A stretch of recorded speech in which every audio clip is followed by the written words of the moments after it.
একদিন রাসূলুল্লাহ সাল্লাল্লাহু আলাইহি ওয়াসাল্লাম এর একজন সাহাবী মারা গেলেন। তখন মুহাম্মদ সাল্লাল্লাহু আলাইহি ওয়াসাল্লাম ওনার জানাজা পড়ালেন। তারপর একদল সাহাবী যখন মৃতদেহ কবর দেওয়ার জন্য কবরস্থানে নিয়ে গেলেন, সবার সাথে আমাদের নবীজি সাল্লাল্লাহু আলাইহি ওয়াসাল্লাম হেঁটে আসলেন। তখন দুজন সাহাবী কবর খুঁড়তে শুরু করলেন। সবাই মৃতদেহকে ঘিরে বসে আছেন। পিনপন নীরবতা। কবর খনন শেষ না হওয়া পর্যন্ত সবাই অপেক্ষা করছেন। তখন চুপচাপ নীরব শান্ত একটি পরিস্থিতির সৃষ্টি হলো। রাসূলুল্লাহ সাল্লাল্লাহু আলাইহি ওয়াসাল্লাম তখন পিনপন নীরবতাকে ভেঙে গভীর মনোযোগ দিয়ে কবর খোঁড়া দেখছিলেন। একটু পর তিনি সবার দিকে তাকিয়ে বললেন, তোমরা কি জানো মানুষের মৃত্যুর পর তাদের আত্মার কি হয়?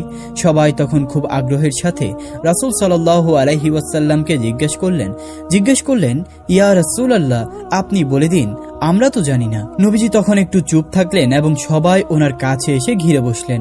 মৃত্যুর পর আত্মার কি হয় এই তথ্য তাদের জানা ছিল না। আজ তারা এই তথ্যটি প্রিয় রাসূল সাল্লাল্লাহু আলাইহি ওয়াসাল্লাম এর পবিত্র মুখ থেকে শুনতে পাবে। কত বড় সৌভাগ্য তাদের। প্রিয় দর্শক, আজ আপনারাও তা শুনতে পাবেন।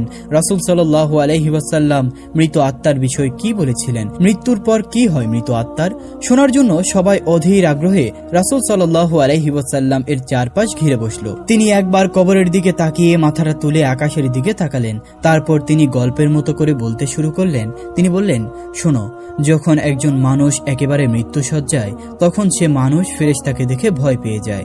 কিন্তু যে বিশ্বাসী ও ভালো মানুষ, তাকে মৃত্যুর ফেরেশতারা হাসি মুখে সালাম দেয়, তাকে অভয় দেয় এবং তার মাথার পাশে এসে তার মাথায় হাত বুলিয়ে দেয় এবং ধীরে ও যত্ন করে তার পাশে এসে বসে।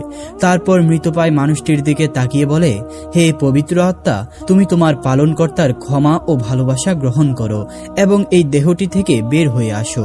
মুমিনের আত্মা যখন বের হয়ে আসে, তখন সে কোনো রকম ব্যথা বেদনা অনুভব করে না।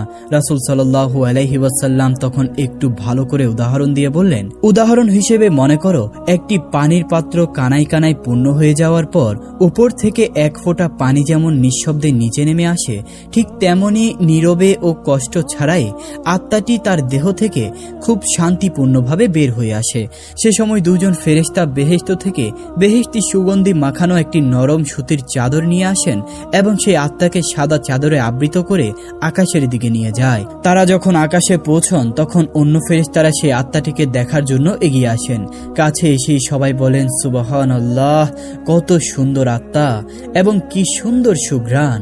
তারপর সবাই জানতে চায়, এই আত্মাটি কার? উত্তরে আত্মা বহনকারী ফেরেশতা বলেন, উনি হলেন অমুকের সন্তান অমুক। বাকি ফেরেশতারা তখন আত্মাটিকে সালাম দেয়। তারপর তারা জিজ্ঞাসা করে যে উনি কি করেছেন, ওনার আত্মায় এত সুঘ্রাণ কেন?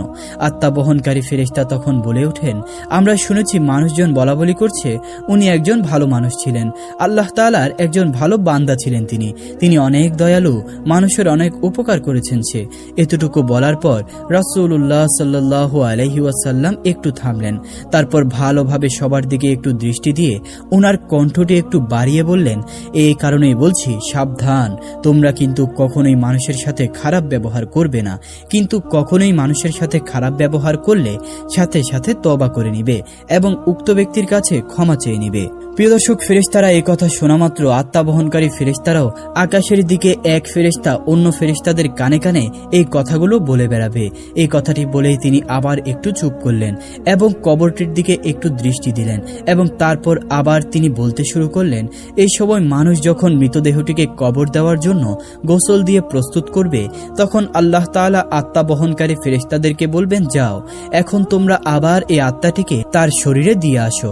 মানুষকে আমি মাটির দ্বারা সৃষ্টি করেছি এবং তার আত্মাটিকে আবারও তার মাটির দেহে মাটির সাথে মিশিয়ে দেব।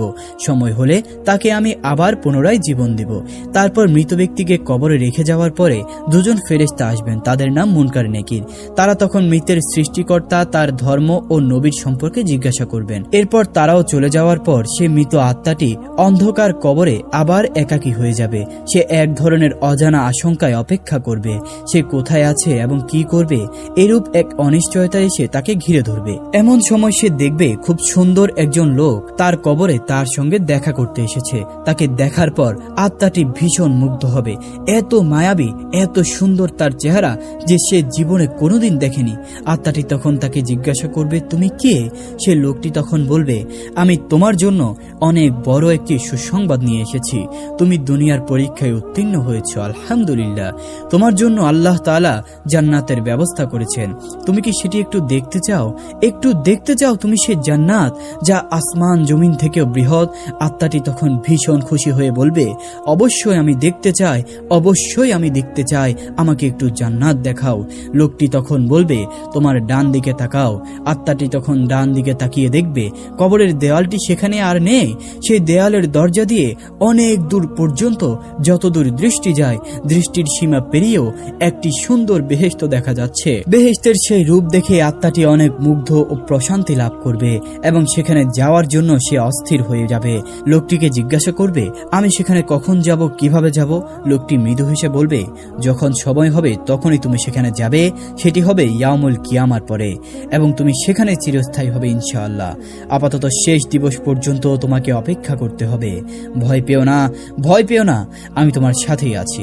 তোমাকে আমি সেদিন পর্যন্ত সঙ্গ দিব যেদিন পর্যন্ত না ইয়াউমুল কিয়ামা হবে। আত্মাটি তখন তাকে আবারও জিজ্ঞাসা করবে, কিন্তু তুমি কে? তখন সে লোকটি বলবে, আমি তোমার এতদিনের নেক আমল। সুবহানাল্লাহ, পৃথিবীতে তোমার সকল ভালো কাজের ফলাফল আমি নিজেই। তুমি নাফসের সাথে যুদ্ধ করে ভালো কাজ করেছো। তুমি খারাপ আচরণ করা প্রতিবেশীর খারাপ আচরণ আল্লাহর সন্তুষ্টির জন্য হজম করেছো। উঠতে বসতে চলতে ফিরতে প্রতিটি কাজ তুমি আল্লাহর জন্য করেছো। আর আমি জানি এতে তোমার কত কষ্ট হয়েছে। আমি তোমার সেই নেক আমল আজ তুমি আমাকে একজন সঙ্গীর মতো করে দেখেছো। আমাকে আল্লাহ তাআলাই তোমার সঙ্গ দেওয়ার জন্য এখানে পাঠিয়েছেন। এই কথাটি বলে লোকটি আত্মাটির উপর খুব যত্নে হাত বুলিয়ে দেবেন এবং বলবেন, হে পবিত্র আত্মা, এখন তুমি শান্তিতে ঘুমাও, নিশ্চিন্তে বিশ্রাম নাও।